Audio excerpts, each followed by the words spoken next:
Hello guys, আসসালামু আলাইকুম। Welcome back to my another video. আজকে এই ভিডিওতে আবারও কথা বলবো কাতারের পরিস্থিতি নিয়ে, এবং কি যারা কাতারে আসতে যাচ্ছেন, কাতারে আসলে এই মুহূর্তে ভালো হবে নাকি সৌদি আরবে গেলে ভালো হবে, এই বিষয়টা নিয়ে এখন এই ভিডিওতে আলোচনা করব। তা আপনি যদি আমার চ্যানেলে নতুন হয়ে থাকেন, অবশ্যই চ্যানেলটা সাবস্ক্রাইব করে দিবেন। সো গাইজ, কাতারের পরিস্থিতি নিয়ে আমি অনেকগুলো ভিডিও তৈরি করছি, তো সেখানে কাতার সম্পর্কে মোটামুটি ধারণা দেওয়ার চেষ্টা করছি আপনাদেরকে। তারপরেও অনেকেই জিজ্ঞেস করতেছেন এই মুহূর্তে কাতারে আসলে কেমন হবে, বা কাতারে ফ্রি ভিসা আসলে খরচ কেমন। যেহেতু এখন আপনার কোম্পানি ভিসাটা খুব সচরাচর পাওয়া যাচ্ছে না, বেশিরভাগ আপনার ফ্রি ভিসাটাই পাওয়া যাচ্ছে। তো এই সম্পর্কে অনেকেই জিজ্ঞেস করতেছেন। ফ্রি ভিসা নিয়ে এখন যারা বিজনেস করতেছে তারা মূলত একটা কথাই এখন সবাইকে বলে এখানে নিয়ে আসতেছে, সেটা হচ্ছে এইখানে নিয়ে এসে আপনাকে স্কুলে ভর্তি করাই দিবে, যতদিন কাজ না পাচ্ছেন আপনাকে তার রুমে রাখবে, সে আপনাকে সমস্ত কিছু ব্যবস্থা করে দিবে, স্কুলে ভর্তি করায় আপনাকে লাইসেন্স নিয়ে দিবে। এই কথাগুলো বলেই কিন্তু মূলত এখন আপনার কাতারে ফ্রি ভিসা আনতেছে। তো কাতারে আপনি যদি দালালের মাধ্যমে ফ্রি ভিসা আসেন, একবার সর্বনিম্ন আমি আপনাদেরকে এর আগের ভিডিওতেও বলছি, মিনিমাম 3 লক্ষ টাকা আপনার খরচ আছে। প্লাস এইখানে স্কুলে এসে আপনি যখন ভর্তি হবেন, আনলিমিটেড কোর্সে ভর্তি হইলেও প্রায় 2.5 লক্ষ টাকার মতো লাগে। আর নর্মাল কোর্সে ভর্তি হইলে সেটাও আপনার প্রায় 1 লক্ষ টাকার মতো লাগে। তো আপনি যখন লাইসেন্স নেবেন এবং কি ভিসা প্রসেসিং সব কিছু মিলে কিন্তু আপনার 5 লক্ষ টাকার মতো, 5 লাখ 5.5 লাখ টাকার মতো খরচ আছে। প্লাস এইখানে আপনি যখন কাজ পাবেন না, এইখানে কিন্তু আপনার মান্থলি যদি আপনি হিসাব করেন, আপনার প্রতি বছর আইডি লাগানোর জন্য 3,000 রিয়াল নেয়। বেশিরভাগ কোম্পানি আপনার 3,000 রিয়াল নেয়, এবং কি আপনার থাকা খাওয়া খরচ ইন টোটাল আপনি যদি ক্যালকুলেট করেন প্রায় 1,000 রিয়ালের মতো আপনার প্রতি মাসে কিন্তু খরচ আছে। তো এখন আসি কাতারে ফ্রি ভিসায় এসে লাইসেন্স নিলে কেমন হবে। দেখেন, এইখানে অনেকেই আছে যারা টাকা দিয়ে অথবা স্কুলে ভর্তি হয়ে যে কোনো উপায়ে হোক আপনার লাইসেন্স নিয়ে নিছে, অনেকে লাইসেন্স পকেটে নিয়ে ঘুরতেছে কিন্তু কাজ পাচ্ছে না। তার কারণ হচ্ছে আমাদের একটা সবচেয়ে বড় সমস্যা আমরা যেটা ভুগতেছি, সেটা হচ্ছে আমাদের ভাষাগত দক্ষতা।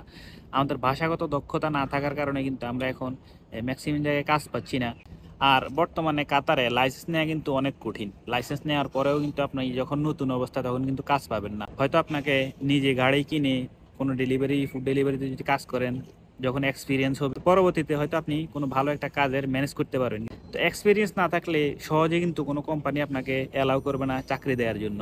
তো এখন আরেকটা জিনিস হচ্ছে, বর্তমানে কাতারে আসি লাইসেন্স নিলে ভালো হবে নাকি সৌদি আরবে গেলে ভালো হবে। তো আমি আপনাদেরকে সাজেস্ট করব, আপনারা এখন কাতারে ফ্রি ভিসায় না এসে আপনারা সৌদি আরবের দিকে মুভ করার চেষ্টা করেন। সেখানে বিভিন্ন কোম্পানি কিন্তু হায়ারিং করে। আর তাছাড়া আপনি যদি সেখানে গিয়ে লাইসেন্সের জন্য আবেদন করেন, সৌদিতে কিন্তু খুব সহজ। আমি সৌদি আরবের লাইসেন্স নিয়েছি, 1 সপ্তাহ ক্লাস করে কিন্তু আমি লাইসেন্স পেয়ে গেছি। তো আপনারা চাইলে সৌদি আরবে খুব সহজেই কিন্তু লাইসেন্স নিতে পারবেন। তো বর্তমানে সৌদি আরবে যারা আছেন, আপনি তাদের সাথে যোগাযোগ করলে অবশ্যই এই জিনিসটা জানতে পারবেন। সর্বোচ্চ 1 মাসের ভিতরে কিন্তু আপনি লাইসেন্স পেয়ে যাবেন সৌদি আরবে, যেটা কাতারে বর্তমানে 6 থেকে 1 বছর পর্যন্ত সময় নেয়। ফ্রি ভিসায় এসে বেশিরভাগ আমরা কনস্ট্রাকশন লেভেলের কাজগুলাই করা লাগে। তো এই জন্য এখানে যেহেতু কাজের সংকট চলতেছে, আপনারা এখানে এসে সময় নষ্ট না করে, এতগুলো টাকা ইনভেস্ট না করে পরবর্তীতে দেখা যাচ্ছে আপনি কাজ পাচ্ছেন না, এই জন্য সৌদি আরবে গেলে আপনি খুব সহজেই কিন্তু লাইসেন্স পাবেন। আর যাদের বাংলাদেশি লাইসেন্স আছে তারা কিন্তু সরাসরি চাইলে টেস্টও দিতে পারবেন। 250 রিয়াল আপনার টেস্ট ফি নিবে, এবং কি আই টেস্টের জন্য 50 রিয়াল। তো সরাসরি টেস্টের ক্ষেত্রে আপনার পুলিশ আপনার নেক্সট সিটে প্যাসেঞ্জার সিটে বসবে, সে আপনাকে ডিরেকশন দেবে যে সোজা যাওয়ার জন্য। তো কিছুক্ষণ ড্রাইভ করার পর হয়তো সে আপনাকে বলবে যে ইউটার্ন করার জন্য। তো আপনি যদি এই পরীক্ষাটায় পাশ করেন তাহলে কিন্তু আপনি এক চান্সে বাংলাদেশি লাইসেন্সের মাধ্যমে কিন্তু পেয়ে যাবেন। আর যদি এইভাবে সম্ভব না হয়, তাহলে আপনি স্কুলে কিছুদিন কোর্স করবেন। কোর্স কমপ্লিট করার পর আপনার সেখানে ফাইনাল টেস্ট দিবে। তো সৌদি আরবে যে জিনিসটা করে, আমি যে জিনিসটা করছি সেটা হচ্ছে আপনার ওইখানে স্কুলের ভিতরেই আপনার একটা চক্কর দেয়। তার পরবর্তীতে আপনি পকেট পার্কিং করবেন। আপনার যদি পার্কিং 100% ওকে থাকে, তাহলে আপনার ওই দিন ক্লাস শেষ। এরকম করে আমি 7 দিন ক্লাস করছিলাম। পুলিশ জাস্ট একটা চেয়ারে বসা ছিল, তো আমি ওই একটা চক্কর দিয়ে আপনার পকেট পার্কিং যেটা আছে ওইখানে আমি গাড়িটা পার্ক করে রেখে দিয়েছি, পাস। তো পকেট পার্কিং এর ক্ষেত্রে আপনার গাড়িটা শুধু ওই দাগের ভিতরে থাকা লাগবে। আপনার যদি গাড়ির চাকা দাগের উপরে এসে যায় তাহলে কিন্তু আপনি ফেল। তো এই জন্য পার্কিংটা যদি আপনি 100% করতে পারেন তাহলে কিন্তু আপনি লাইসেন্স পেয়ে যাবেন। আর বাংলাদেশ থেকে অনেকে আমাকে জিজ্ঞেস করতেছেন বাংলাদেশ এজেন্সি সম্পর্কে। বাংলাদেশ এজেন্সি সম্পর্কে আপনাদেরকে আমি কোনো ধরনের সহায়তা করতে পারবো না, যেহেতু আমি কাতার প্রবাসী, আমি কাতারে থাকি। আপনারা কাতারের কোনো কোম্পানি সম্পর্কে যদি জানতে চান অথবা কোনো এজেন্সি যদি সম্পর্কে যদি জান, তাহলে কিন্তু আমি আপনাদেরকে তথ্য দিয়ে সহযোগিতা করার চেষ্টা করবো। আমাদের বাংলাদেশ থেকে অনেক প্রিয় ভাই আছেন যারা আপনার বিবিএ করছে অথবা আপনার মাস্টার্স কমপ্লিট করছে। তো এই ধরনের অনেকেই আমাকে মেসেজ দেন, অথবা আপনারা অনেকেই বিএসসি করছেন। তো অনেকেই মেসেজ দেন যে ভাই, আমরা কাতারে আসতে চাচ্ছি, কিভাবে আসা যায়।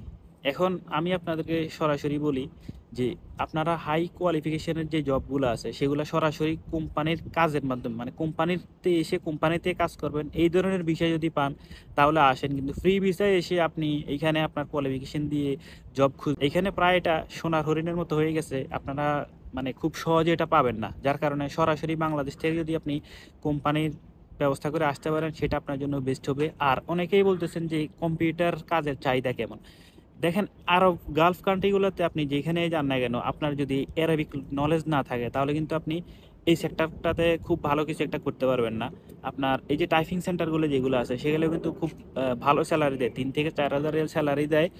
তবে এইখানে আপনাকে ইংরেজির পাশাপাশি আপনি আরবিতে ট্রান্সলেট করা মানে আপনি আরবিতে টাইপিং করা, আরবি সম্পর্কে আপনার যদি ভালো ধারণা থাকে তাহলে কিন্তু আপনি এই সেক্টরটাতে কাজ করতে পারবেন। তো টাইপিং সেন্টারের ক্ষেত্রে বেশিরভাগ অগ্রাধিকার পায় হচ্ছে আপনার যারা মাদ্রাসা লাইন থেকে পড়াশোনা করছে, অ্যারাবিক নলেজ যাদের আছে, আরবিক এবং ইংলিশ দুটাই তারা ট্রান্সলেট করে আপনার ফাইল বানাইতে পারে। তো কোম্পানি পরিবর্তনের ক্ষেত্রে বা কোম্পানির কাজের জন্য যেই পেপারগুলো লাগে সেগুলো আপনার ইংলিশ প্লাস আরবি এই সবগুলো ভাষার উপরে যদি আপনার দক্ষতা থাকে তাহলে কিন্তু আপনি টাইপিং সেন্টারগুলোতে কাজ করতে পারবেন। এবং কি আপনি বিভিন্ন কোম্পানির অ্যাকাউন্টেন্ট হিসেবে যদি কাজ করেন সেখানে আপনার অ্যারাবিক নলেজ থাকলে আপনি সেখানে অগ্রাধিকার বেশি পাবেন। কাতারে যারাই আসতে যাচ্ছেন অবশ্যই আপনারা 10 বার চিন্তা করে পরবর্তীতে আপনি পদক্ষেপ নেবেন। আর কাজের জন্য যে জিনিসটা বললাম, এইখানে কাজ এখন মোটামুটি খুবই রেয়ার, কাজ মেলানো খুবই কষ্টকর। তো আপনারা এখন যেহেতু বিজনেস আপনার মুভ করতেছে সৌদি আরবের দিকে, যেহেতু তারা ঘোষণা দিয়ে দিয়েছে 2034 সালের যেই বিশ্বকাপ আয়োজন তারা করবে, তো সেই জন্য এখন কিন্তু আপনার হসপিটালিটি থেকে শুরু করে কনস্ট্রাকশনের কাজ সব ধরনের কাজই কিন্তু এখন মোটামুটি চাহিদা ওই দিকেই বাড়তেছে। তো আপনারা চাইলে সৌদি আরবের দিকে ট্রাই করতে পারেন। আর ফ্রি ভিসায় না গিয়ে কোম্পানিতে যাওয়ার চেষ্টা করবেন। কোম্পানি সম্পর্কে জানতে আপনাদেরকে এর আগের ভিডিওতে আমি বলছিলাম যে আপনারা সরাসরি আপনার ভিসাতে যে কোম্পানিটা আছে অথবা আপনি যে এজেন্সির মাধ্যমে যাচ্ছেন তাদের থেকে কোম্পানির নামটা ঠিক যেভাবে আছে ওইভাবে আমাকে উল্লেখ করে দিলে আমি আপনাদেরকে তথ্য দিয়ে সহযোগিতা করার চেষ্টা করতে পারবো। কিন্তু আপনারা যদি অনেকেই বাংলাতে লিখে দেন, এখন বাংলাতে লিখে তো আমি এই কোম্পানির খোঁজ পাবো না। এখানে অনেকগুলো কোম্পানি আছে, মানে সিমিলার আপনার কোম্পানির নামে অনেকগুলো কোম্পানি আছে। এখন আপনি কোন কোম্পানিতে আসছেন বা কোন কোম্পানি সম্পর্কে জানতে চাচ্ছেন, এটার যদি সঠিক তথ্য আপনি আমাকে না দেন তাহলে তো আমি আপনাকে এই কোম্পানি সম্পর্কে বলতে পারবো না। আমাদের এই জেনারেশনের যারা নতুন করে কাতারে আসতেছেন বা বিভিন্ন দেশে যাচ্ছেন, তো কনস্ট্রাকশনের কাজগুলো একবারেই অপছন্দনীয় তাদের। বেশিরভাগ মানুষ হচ্ছে আপনার হসপিটালিটিতে কাজ করতে চায় বা হোটেলে কাজ করতে চায়। তো হোটেল জবগুলোতে আপনার সরাসরি যদি হোটেলের সাথে কাজ করতে চান আপনার অবশ্যই এক্সপিরিয়েন্স থাকা লাগবে। এক্সপিরিয়েন্স ছাড়া কিন্তু তারা আপনাকে হায়ারিং করবে না। তো এই জন্য আপনারা যাদের এক্সপিরিয়েন্স আছে, যারা ভালো ইংলিশে কথা বলতে অনর্গল যদি ইংলিশে কথা বলতে পারেন তাহলেই কিন্তু আপনারা এই সরাসরি হোটেলগুলোতে কাজ করতে পারবেন। তো সরাসরি হোটেলগুলোতে কাজের জন্য আপনার তাদের যেই ভ্যাকেন্সিগুলো আছে সেগুলো আপনারা পেয়ে যাবেন লিঙ্কডইনের মাধ্যমে। সেখানে আপনার বড় যতগুলো হোটেল আছে সবগুলো হোটেলের সার্কুলার কিন্তু সেখানেই দেয় যখন তাদের ভ্যাকেন্সি খালি হয়, যেখানে আপনার লোক লাগে ওই লিঙ্কডইনের মাধ্যমে কিন্তু আপনি তাদের সরাসরি ওয়েবসাইটগুলো পেয়ে যাবেন। তো আমি ভিডিও স্ক্রিনে আপনাদেরকে আপনাদের সুবিধার্থে দিয়ে দিচ্ছি। সো গাইজ, এই ছিল আজকের মতো। ইনশাল্লাহ দেখা হবে অন্য কোনো টপিক নিয়ে পরবর্তী কোনো ভিডিওতে। সে পর্যন্ত ভালো থাকবেন। আল্লাহ হাফেজ।